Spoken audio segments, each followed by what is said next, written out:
Howdy folks, I'm Sleepy Spring, scandalously switching scenic seasons. I'm Amber. And here are more scenic seasons for us to switch into, so let's get started on that. Alright folks, and our first letter is titled, Am I a jerk for not wanting to cook for a picky guest that I didn't even invite to dinner? My husband and I are friends with a family who consists of 2 parents and a high school age son. The wife is a very picky eater, not due to allergies, but preference. It makes meals a production, so we try to get together for non-food related activities when we see them, like bike rides. We did see them at a restaurant 2 weeks ago, and during which the wife mentioned that she hates Italy because she doesn't eat bread, dairy, or tomatoes, and basically goes hungry there. Well, during dinner, they asked what we were doing for the rest of the weekend, and I said that we were having our kids' friends over for a pizza night. I have a pizza oven, and geeking out over pizza is a hobby of mine. The husband texted me a few days later asking how pizza night went and said he told his son that I throw awesome pizza parties and the family wants to get a date on the books for one. I demurred that I am happy to book another get-together, but didn't his wife just say the whole I don't eat any part of pizza thing just the other night? So let's find something else to do. He said that she wants her family to be happy, so let's schedule this thing. I felt cornered here and said I'm not comfortable with having us all scarf down pizza for hours while she sips water. He said that he understood. Well, a couple of things that I should point out. I'm always working to improve my pizza game, and it currently involves a 24-hour dough with flour from Italy, an 800-degree oven, and in the best of times, 3 active hours during dinner that gives me no time to socialize. Plus, I don't feel my product is adult guest ready. I am still tweaking the transfers, a stressful moment with an 800-degree oven. Well, I already thought that it was weird that they invited themselves when I didn't offer, but I definitely will not have the time to make a second dinner for a wife/mom. Anyways, fast forward to 2 days ago when the son texts me and says, Hi, it's me, their son. I'm deciding between colleges and I would love your advice. Also heard that you throw the best pizza parties and I want to come and get some. He is a very sweet kid and has never texted me before. Well, I felt defeated and I said, sure, Saturday. And he said, great. Okay, if I bring the family? And I said, of course. He and I have never really discussed his future goals other than casual, polite conversation at get-togethers. So the college thing didn't even make any sense. I don't work in education or anything, plus a college conversation could have been a phone call. I think his dad put him up to it. We have been friends for a decade and this situation seemed odd. If it was really about pizza, the dad and son could go and buy it, like anywhere. Am I overthinking this? Should I feel flattered? They are not demanding special food for the wife, so should I not worry about her? Am I the jerk for not wanting to cook for friends? All right, folks, what do you think? I think OP is absolutely not in the wrong for not wanting to cook for these people. So we'll address that first. I do think, though, if you invite people over, it's a good policy to have food that everyone can eat. But the way these people are basically trying to hijack OP's plans, like not even subtly, like basically the dude's just like, oh yeah, you have great pizza parties. When are you going to put us on the schedule? And then if he put his son up to that, like that's another level of like who uses their kid to then get someone to do something that they clearly have shown they're not interested in. And the utter lack of regard for the wife and mother in this situation, like, oh, well, she just want her family to be happy. Like, why are her needs irrelevant just because you really want OP's pizza? Well, I also kind of want to point out that I don't think that OP even needs to go all all out for pizza. Mm-hmm. And like if they really want to, I mean, like maybe they could even just buy store-bought pizza, have pizza delivered or something like that. I imagine that the pizza that they would have delivered from any restaurant would be cheaper than uh the pizza that OP is making. Mm-hmm. I'm guessing that OP's pizza with fresh flour from Italy isn't a cheap pizza here, right? Mm-hmm. Um, if that's what OP wants. And I mean, again, like I think OP is worrying a little too much about whether their pizza is adult ready or not because like again, I'm sure their pizza is better than restaurant quality pizza. They don't have Mm-hmm. to make every single aspect of it gourmet, right? So I think that they're putting a little too much worry into this. I think people are going to be happy with pizza no matter what. But with that said, they shouldn't be inviting themselves over, and I think that they should. It was kind of rude for them to kind of push on this issue, right? Now, I do think like they could have invited OP over and said, "Hey, we want to do a pizza party. You can bring whatever you want over to our house. We're gonna have pizza there too. Blah blah blah blah blah." Right? And then they could have done something like that, or even had a pizza contest. I mean, like, well, we're gonna host a pizza party and contest at our house. You're welcome to come along and bring your own pizza for the contest, type of thing. Like, it just takes only a little bit of creativity to, like, come up with a way to get somebody at your house. I mean, people will come to your house for free pizza anytime, right? And I also think that you're right. They shouldn't be dismissing the mother's dietary plans or restrictions or anything like that. I mean, some people are commenting in the comments here that they think that she might have an eating disorder, but there are a lot of people who have issues with tomatoes and flour and dairy and stuff like that. Mm-hmm. So I wouldn't necessarily think that would be indicative of this. Well, and regardless of the root cause, like, why are they so dismissive, and why are they not concerned if she has nothing to eat? Yeah, and like, again, they could have something at their house for her to eat if they had it at their place. And so I think that might even just be a better overall, like, environment for everyone. OP could bring a pizza if they wanted to. They wouldn't have to. But again, very rude on their part to do this. But let me know what you folks think. So anyhow, take care and good luck. Alright folks, and our next letter is titled, Am I a Jerk for Taking Food on My Own While Invited by My Brother's Family? I'm a 38-year-old male and I tend to eat quite a lot, but I'm quite thin, 5'8" and 128 pounds. I guess I just have a fast metabolism, plus I tend to do a lot of physical activity. My family often jokes about it. It's not really a secret or anything. My wife, a 35-year-old female, also likes to eat, maybe more than average, but not as much as me. I'll also add that my wife and I don't have any kids. On the other side, my brother, a 40-year-old male, and his wife, a 35-year-old female, tend to eat very little. One small dish is enough for them for most meals. They think overeating is unhealthy, and they keep the portions small on purpose. It works for them, and they are at a very healthy weight, and are doing great. Well, now the problem is that due to a few changes in the last few years, I moved to a different city, my mom is downsizing, etc., my brother's family tends to be the host of our family gatherings. Think big holidays, plus the times where my wife and I are back in town. This might mean 10 times per year in total maybe. We always enjoyed getting all back together, and food has always been an important part of our gatherings. Discussing the menus, occasionally preparing stuff together, bringing new things to try, you name it. Except that, as I mentioned, my brother and his wife started slowly to change their habit and eat less and less, and lately, when we've been to this kind of event together, they often started to offer less and less food. As an example, I would obviously not eat 2 dishes of lasagna and 2 of the roast on a normal day, but on Christmas, as possible. I try to mention that for a few days a year, overeating is okay, if not even psychologically healthy, but they totally disagree and insist it's unnecessary, harmful, and sets a bad example for their kids. The thing is, the food that they cook is barely enough for the people that they invite, and often they offer relatively small portions.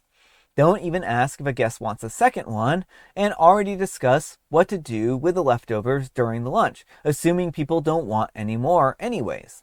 Well, on the last event together, Easter, I was still hungry after 2 courses, and I politely told my sister-in-law that I would like to have some more food, and I could see her making a face and answering, "Sure, take what you want." So I did. I basically finished the whole thing, and she told my brother, "Well, there goes our leftovers," with quite a lot of disappointment, which obviously made me feel quite guilty. I also discussed this with my mother, and for the first time in the last few years, she started to agree that indeed the food was getting less and less after the meal, and she was still a bit hungry. Personally, I'm a bit torn. Arguing about them hosting the events feels a bit aggressive. Taking food on my own this way is clearly not appreciated, but also finishing these days off still hungry feels wrong. I can avoid overeating and it's fine, but if there is still food left after everyone has had a portion, I wonder if being more vocal and asking for it is really that bad of a thing. Well, you tell me, am I the jerk? Edit, I should have mentioned this. We try to bring extra stuff, either appetizers, sides, desserts, etc. It's not always the case, but I would say 80% of the time we do. I would also add that the last few times that my mother was with them the day before, she helped cooking and paid quite a bit for the food. Also, they don't really struggle with money. I really don't think that's the problem here. All right, folks, what do you think? I mean, I think this one's a little bit tricky because, on the one hand, I definitely understand OP wanting more food than what they're getting. The overindulging part, I think, isn't necessary, but getting enough food so you leave and you're not hungry, that is an issue if OP's still like going away hungry. But I also they are the ones providing the food. So maybe if instead of providing like a side, OP and his wife started providing like a main dish, enough stuff so that they're going to enough stuff so that they're not going to go hungry. Yeah, I mean, it's a very different philosophy from what I have with the hosting, right? I feel like anytime I host, I always make more food than people can possibly eat. And then it's like voicing on people like, here, take more, take more. Yeah, it's like, do you need some leftovers with you? And I would never want my guests to leave hungry. Yeah. And I just kind of have a different philosophy in that respect. I understand that sometimes food can be expensive, and that might be the case here. Maybe they are really trying to save money. Maybe they're trying to, save food and cut down on food waste and unnecessary food consumption. And those are all perfectly legitimate reasons for not wanting to serve up additional servings, right? I think the most diplomatic thing that OP could do is start bringing in a second entree, right? Say, oh, I'm bringing in another entree. And then they can also bring in food, and then maybe the brother and sister-in-law would appreciate that and not have to feel like they're giving up their leftovers for different days. And I honestly feel like the reason why they're talking about the leftovers and utilizing them is so that it kind of puts this off limits type of thing onto the leftovers, because if they're already making plans for them in front of their guests are going to feel awkward about asking for more of it, right? Yeah. Well, I would say if they are basically trying to make it so that OP can't have more, that's a problem. If they don't want to provide more, that's one thing and that's reasonable. But if they're like, nah, we don't, it's unhealthy for you to do this, so we're forbidding you from doing this when we're over, that's a completely different issue. Yeah, I mean, if this is them trying to make health decisions for OP, then that's actually wrong. I think that they shouldn't be trying to make health decisions for anyone else but themselves. And I think that kind of falls under the same, they might have a set of ethics and beliefs and say, oh, this is the right way to live, but you can't force that onto other people, right? Other people need to make their own decisions about what they consider right and ethical. I mean, of course, to some degree, there are, of course, shared ethics across society, but in a case like this... Well, yeah, it's not really a moral thing. Overeating isn't healthy. And if they're actually overeating to a point where they're, stuffed, that's not necessarily a great thing, but again, they're adults and they need to be able to make their own bad choices and decisions. Yeah. But let me know what you folks think. So anyhow, take care and good luck. But folks, let's see what the Wheel of Judgment has to say. Wheel of Judgment, turn, turn, turn. Tell us the judgment that OP's earned. You're the jerk and you should apologize to humanity. I really think the wheel is on a power trip. Yeah, the wheel is like, yeah, you should never eat food, period. I don't eat food. So, yeah. Well, la-di-da, good for you, wheel. All right, folks, and our next letter is titled, Am I a Jerk for Refusing to Work for Free?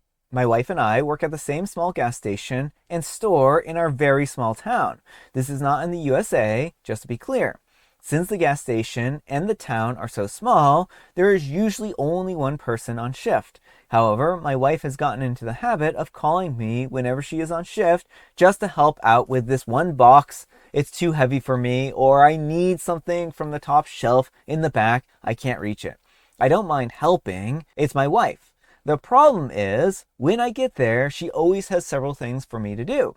And I end up staying there working for an hour, sometimes more. The worst was I stayed for 5 hours, and it was on almost full shift. I told my wife that I don't want to do that anymore, as this is basically unpaid work. And now she's mad at me and saying that I'm the jerk for refusing to help her when she needs me. She said that it's not about getting paid, it's about helping my wife. But I think that since I'm doing work, I should get paid for my time, right? We talked to our manager, and she said that she can't allow for 2 people to work the same shift. And she won't allow me to sign in for these hours for helping out. Am I a jerk for not wanting to work for free? All right, folks, what do you think? No, not the jerk. I mean, presumably your wife was hired because she's capable of fulfilling this job. If she's not, then that is an issue that needs to be discussed with the manager, but that is not on OP to, fix. Yeah, I mean, I think the easiest solution to this problem is OP find a different job Well, that has the same working hours as the wife, so that she can't call him in and do all this stuff. Sorry, wife, I am working on a different job. Maybe that wouldn't even solve the situation here, right? I think that she is being incredibly entitled in this particular situation. OP doesn't need to come and bail her out anytime that she has a small issue at work. And sure, getting something off of a top shelf can be hard for somebody who's short, but they do have step ladders, right? Yeah, hopefully they have something at the building so that she can actually reach it. If they don't, again, talk to the manager, because a step ladder is cheap. Yeah. And if they won't provide you a basic step ladder, then you have bigger issues. Yeah. So there might be accessibility things that the store can do to help her out. Get her a step ladder, get her a gurney or a cart or something like that she can move heavier things. And then that way she can do the job and not have to worry about having OP come in. Because again, if these are things that can be overcome with tools, then tools are probably a better use of her time anyways. Yeah. Well, and my guess, and I could be wrong, is it's more that she just doesn't like doing certain aspects of the job and has OP do those for her. Mm-hmm. Oh, well, I just need help with this one thing, but then she has a whole laundry list of things she wants him doing. Yeah, I think that this is more like a bait and switch. Yeah. She asks OP to come in for one small thing, and OP has to stay for 5 hours because she doesn't want to do all the different things. That's not fair to OP. No. The one thing that OP could do is start calling her in on his shifts and being like, hey, can you help me out with these things? We should be helping each other, blah, blah, blah. You come on in during my shifts too. And then that way she starts to kind of get the point that, well, maybe this isn't quite fair. Or just not take her calls when she's on shift. Yeah. But let me know what you folks think. So anyhow, take care and good luck. All right, folks, it is tea time. Grab your beverages of choice. I've got some tea right here, and Amber, she has a joke. Why are police officers great volleyball players?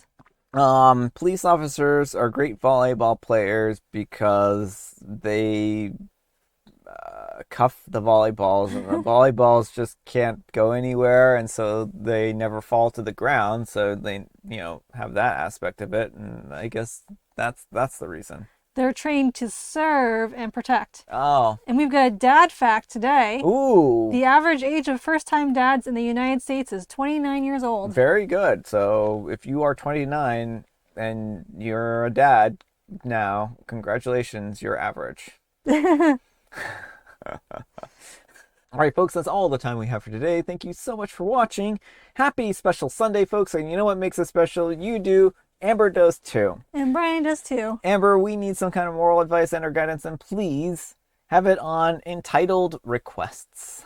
Don't invite yourself over to someone else's house, even if they make really good pizza. Invite yourself over to people's houses who make really good pizza. No. That includes people who work at pizza parlors. So if you find somebody who works at a pizza parlor or pizza shop, befriend them and then invite yourself over to their house so they can make pizza for you on their off time. No. I think this is a great solution. But thanks so much for watching, and we'll see you all tomorrow. Bye.